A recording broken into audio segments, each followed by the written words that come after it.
ہر مکان میں دو عیب ہے، دو عیب۔ جتنا بڑا مکان بنائیے، جتنا پیسہ خرچ کیجیے، جتنا پیسہ برباد کیجیے مکان کے پیچھے، ہر مکان کے اندر دو عیب ہے۔ وہ جتنا پرانا ہوگا اتنا بدصورت ہوگا، جتنا پرانا ہوگا اتنا کمزور ہوگا، اور دوسرا عیب یہ ہے کہ جتنا پرانا ہوگا یا تو مالک کو چھوڑنا پڑے گا یا تو مکان ہی اس سے چھٹ جائے گا۔ دو بات میں ضرور ایک بات ہوگی۔ اور ہر آدمی مکان چار مقصد کے لیے بناتا ہے، چار مقصد۔ پہلا مقصد کیا ہے؟ سر چھپانے کے لیے جگہ مل جائے، یہ مقصد صحیح ہے۔ دوسرا مقصد ہے مکان بنانے کا سردی گرمی سے اللہ بچا لے، یہ مقصد بھی صحیح ہے۔ تیسرا مقصد ہے کہ مکان میں آئے تو ذرا سکون ملے، بے چینی ختم ہو جائے، یہ مقصد بھی صحیح ہے۔ چوتھا مقصد ہے ایسا مکان بناؤں گا کہ گاؤں میں اس سے بڑا کسی کا مکان نہیں ہوگا، سب میرے مکان کی تعریف کرے گا۔ اگر اس خیال سے آپ مکان بناتے ہیں تو مکان بنانے کے بعد بھی آپ گنہگار ہیں۔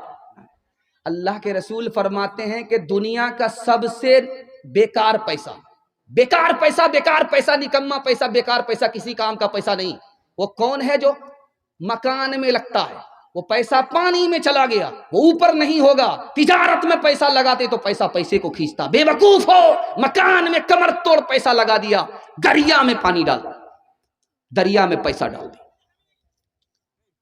دنیا کا مکان آپ دیکھتے ہیں، آپ کو غم ہوتا ہے، یہ غم کیسے ختم ہوگا یہ آج کے مطالعے میں آپ سنیں گے، دھیان سے رکھیے گا۔ جب آپ راستے سے گزرتے ہیں، بڑا بڑا مکان آتا ہے نظر، مت دیکھیے، جو چھوٹا مکان نظر آتا ہے اس کو دیکھیے، بار بار دیکھیے، غور سے دیکھیے، بڑا مکان مت دیکھیے، چھوٹا مکان دیکھیے۔ چھوٹا مکان دیکھیں گے آپ کو خوشی ہوگی، بڑا مکان دیکھیں گے آپ کو غم ہوگا۔ بڑا مکان دیکھیں گے تو آپ کو غم ہوگا، یار اس کا مکان اچھا ہے میرے مکان سے، آپ کو غم ہوگا۔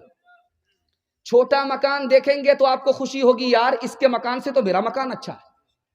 اور آپ کو خیال آئے گا، میرے پروردگار تو نے مجھے سر چھپانے کے لیے مکان تو دیا ہے، دنیا میں تیرے کتنے ایسے بندے ہیں جو پلیٹ فارم پر سوتے ہیں، آسمان کے نیچے سوتے ہیں، اسے آسمان مکان تک نصیب نہیں ہے۔ آپ کا دل مضبوط ہوگا۔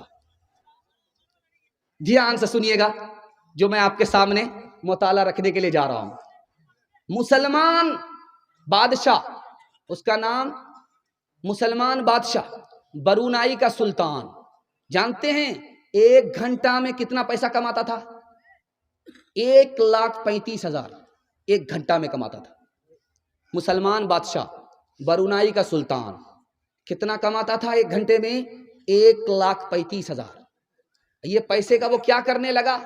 اس کے دماغ میں بھوت سوار ہو گیا شداد کی جنت کا، کہ میں ایسا مکان بناؤں گا کہ دنیا میں کوئی ایسا بادشاہ ایسا مکان بنایا ہی نہیں ہوگا۔ اس نے جانتے کتنا بڑا مکان بنایا؟ اس میں کتنے کمرے تھے؟ 1787 کمرے تھے، 1787 کمرے۔ اور یہ جو لائٹ ہے 560 فانوس، اور بیت الخلا 257، سیڑھیاں 44، اور اس کو صرف 2 بیوی تھی۔ 2 بیوی کے غسل خانے کتنے بڑے تھے؟ 5 بڑے بڑے تالاب، مہانندا فیل، کانکی فیل، 5 بڑے بڑے تالاب اس نے بنائے تھے بیوی کو غسل کرنے کے لیے۔ اور مسلمانوں کی حالت یہ ہے کہ ہر سال 15 سے لے کر کے 20,000 لوگ بھوک کی وجہ سے ایڑیاں رگڑ کر کے مر جاتے ہیں۔ جھوٹی شان دکھانے کے لیے ہمیں پیسہ ہے، اور بھوکوں کی جان بچانے کے لیے ہمارے پاس پیسہ نہیں ہے۔